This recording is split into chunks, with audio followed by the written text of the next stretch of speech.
Mary Gamble's book. I am an educator, and I am the founder of the Life and Legacy of Reverend Richard C.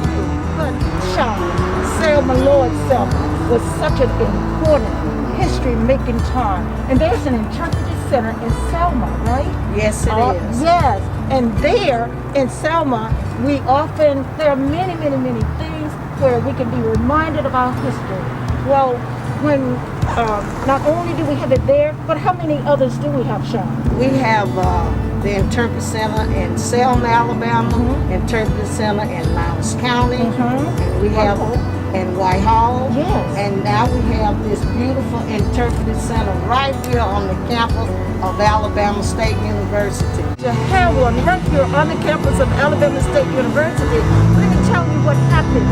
My husband, Reverend Richard Boone, was one of those leaders who helped to organize students right here at Alabama State, at the on other campuses, like the high school campuses, and he organized over 800 people marching down to meet all of them marching down to meet the marchers coming in. Now, you know Cheyenne was right there with the first march, but there were 3 marches, yes. Okay? And so, by the time we got to the 3rd march, Martin Luther King had to have many people organizing. Reverend Richard Boone was one of those people. And so after that, he came to Montgomery, continued to organize, and then came over to Alabama State and said to them, we need that Interpretive Center here to do our research right here on the campus of Alabama State. And you see how Shy brings students here, and all through the Interpretive Center, now we have one. Now, I tell you, he worked with Dr. Howard Robinson, Dr. Audrey, he worked with them, and finally, and Dr. Franklin, and finally, we have this Interpretive Center. We haven't quite opened yet, but to know that our history will be told, not only from Selma's aspect, but from Montgomery's aspect. So glad to have you on our beautiful, wonderful, historic campus. My name is Dr. Dorothy Autry. I'm program chair for the National Center for the Study of Civil Rights and African American Culture at Alabama State University. So, on behalf of Dr. Clinton Ross, our president, I welcome you to our campus. I know you know why you're here. I was thinking of Reverend Boone. I did know him personally in the last days of his life. Reverend Boone was instrumental in helping us get this building on our campus. You might know about 1996, the National Park Service established a voting rights trail for the Selma and Montgomery Voting Rights March. And though they chose 3 counties that the voting rights marches came in 1965, in Dallas County from Selma, they came to Lowndes County, they came to Montgomery County. So that was competition for what place in Montgomery should be that 3rd Interpretive Center. They had one in Dallas County, had one in Lowndes County.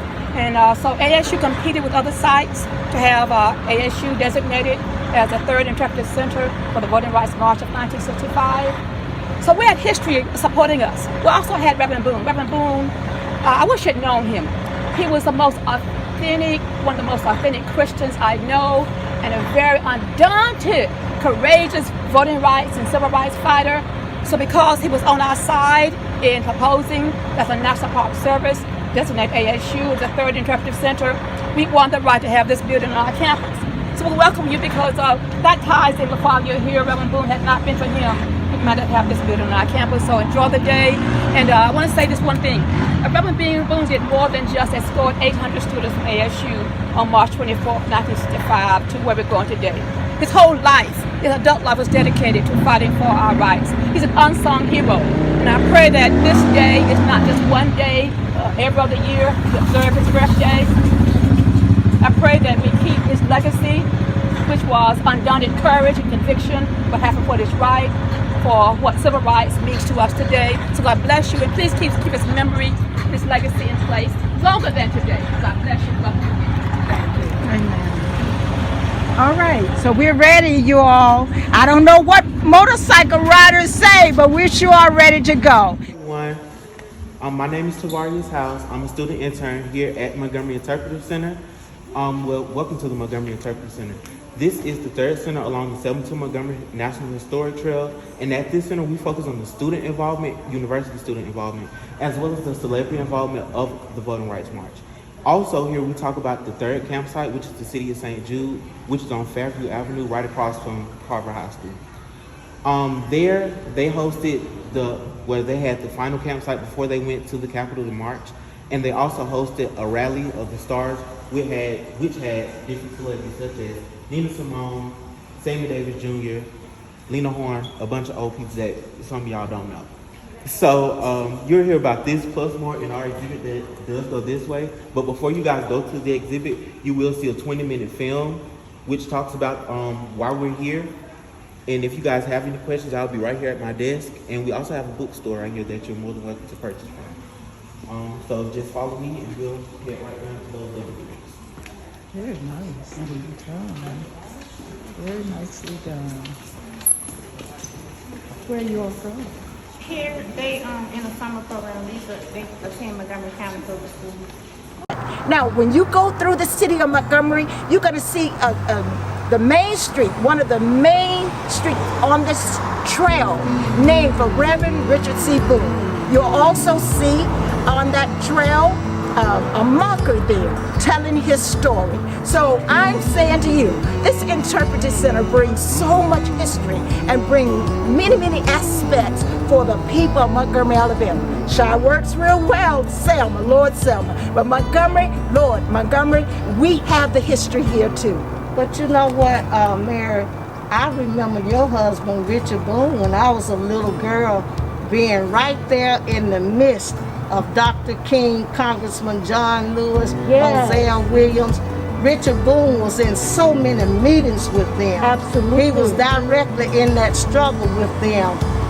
When Dr. King wasn't there, he was there leading with Hosea Williams, and he not only led in the Selma movement, Yes. but he, like you said, he came right to Montgomery and started his own movement. Yes. And then, let me tell you something else.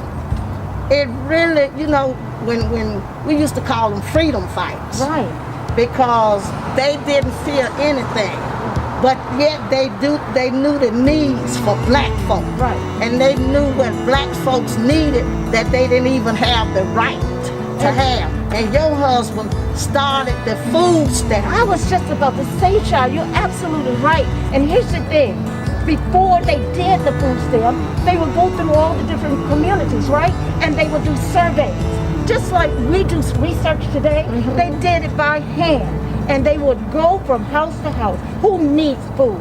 And people would tell all of their problems. And then they would come back and go to the commissioner.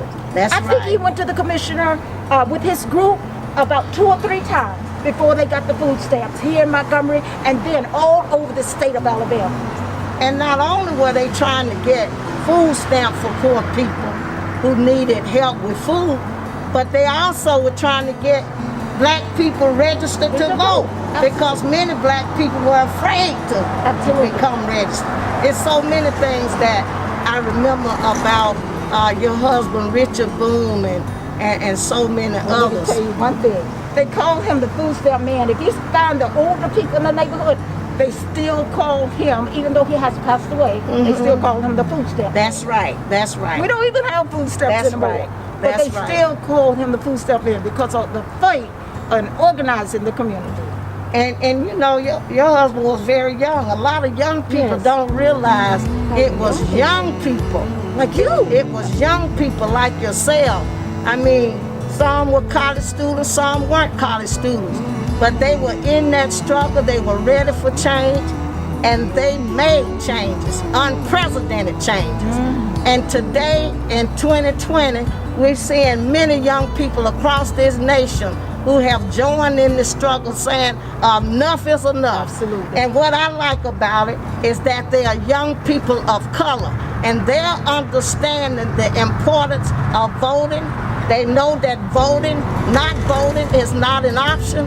And they also are beginning to learn from a local level, a state level, and a national level. They beginning to learn how important the policies and laws are, because that's where it starts.